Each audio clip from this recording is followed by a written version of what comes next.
third level version. Lutani mideo chisanda wana ndini mangoma ndoite kuroa nempini mai magatakura atribada zirizeze amai magatakura yo King Viper 3LV amai magatakura munerori chimakashure chenyu long story watora mari kuita kunge John Terry aiwa wakuseri aiwa kwekuseri amai magatakura munerori chimakashure chenyu long story watora mari kuita kunge John Terry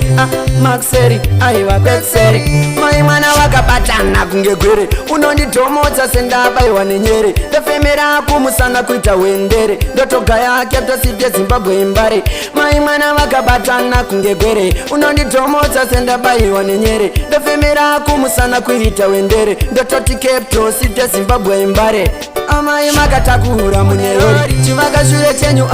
long story watora mari kuita kunge John Terry aiwa wakuseri aiwa kwekuseri amai makatakura munerori chimakashure chenyu long story watora mari kuita kunge John Terry makuseri aiwa kwekuseri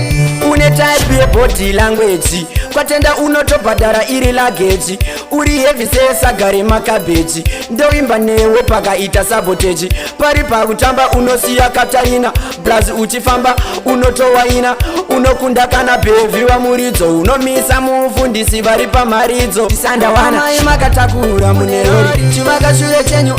long story watora mari kuita kunge John Terry aiwa wakuseri aiwa kwekuseri amai makatakura munerori chimakashure chenyu long story watora mari kuita kunge John Terry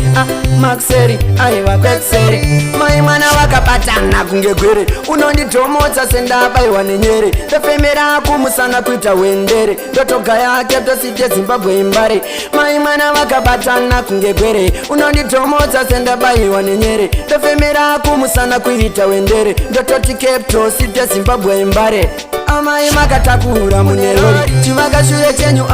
long story watora mari kuita kunge John Terry aiwa wakuseri aiwa kwekuseri amai makatakura munerori chimakashure chenyu long story watora mari kuita kunge John Terry makuseri aiwa kwekuseri amai makatakura mai makatakura amai makatakura chisandawana Lutani ngoma ndini ndawana ndikatomfunga ndokutowacha ndinogona kutongoyanika sipoka.